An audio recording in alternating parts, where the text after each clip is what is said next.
Olá, hoje eu vou fazer um pouco diferente, eu vou colocar realmente uma aula, né, uma apresentação que eu costumo fazer.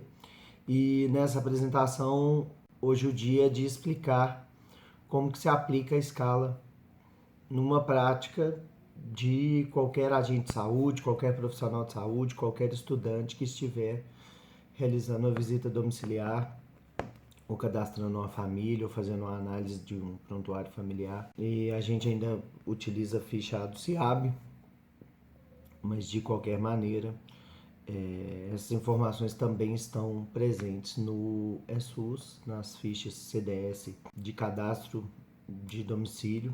A gente pode pensar nesses parâmetros também para a lógica do ESUS, do SIS-AB, ao invés do SIAB. De qualquer forma, eu vou trazer uma situação hipotética, que é a situação, inclusive, que está no segundo artigo, e vamos aqui, junto eu e você, analisar essa situação, ok?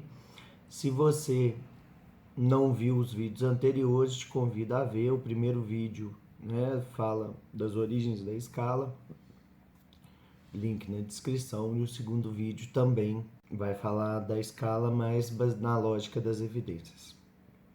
Então espero que a aula seja útil para você e vamos a ela.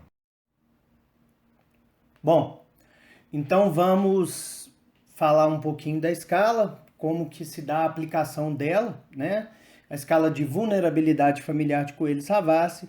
E eu estou trazendo aqui a aula que eu sempre dou nos âmbitos, né? Quando eu vou discutir a escala de vulnerabilidade familiar. Então, basicamente, essas são as sentinelas, né? As sentinelas de risco ou que compõem a lógica da escala. Vou explicar cada uma separadamente, né, para a gente entender e depois nós vamos fazer um pequeno exemplo aqui. Tudo bem? Então, pontuam 3 pontos, né? Acamado, deficiência física, deficiência mental, baixas condições de saneamento e desnutrição grave. As definições de acamado, né, são aquelas mesmas da ficha A e do manual instrutivo do CIAB e da Organização Mundial da Saúde. A deficiência física e deficiência mental a mesma coisa. E a definição de deficiência mental também é da Organização Mundial da Saúde, está presente no manual instrutivo do CIAB.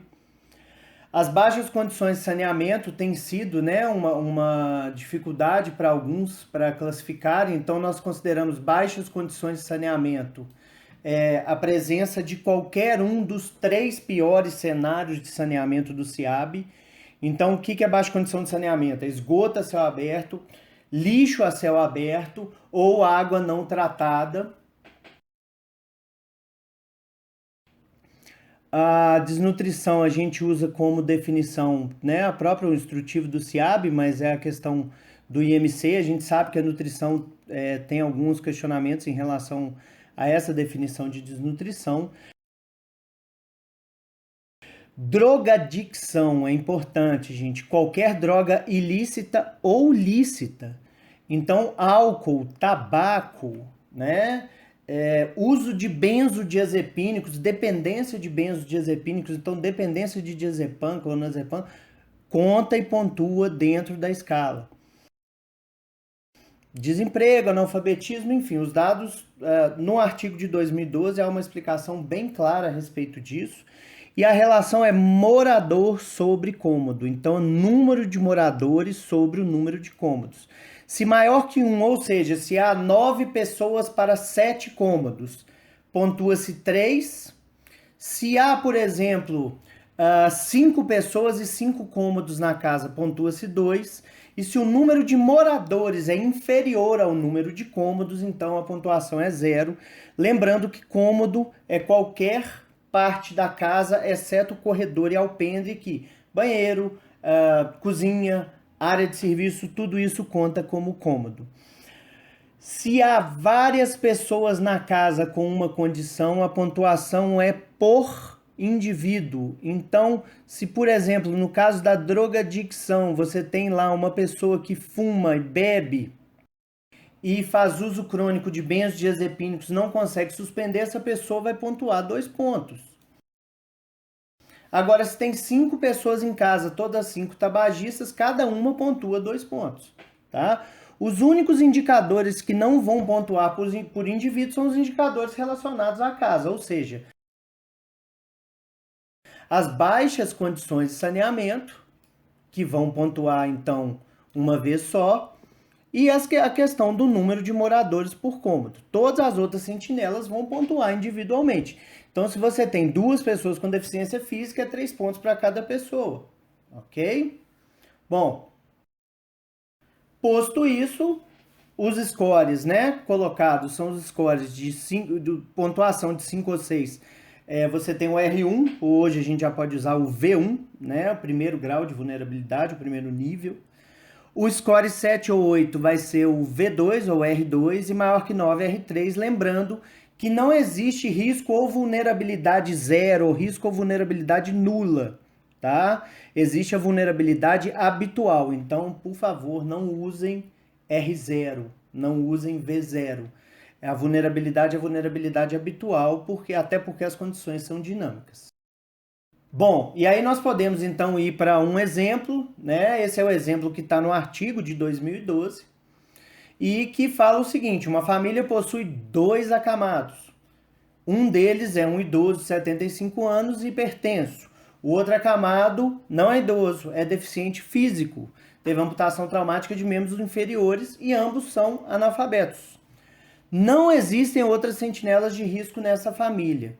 Então, quais são as sentinelas que estão aqui? 2 acamados, não é isso? Idoso,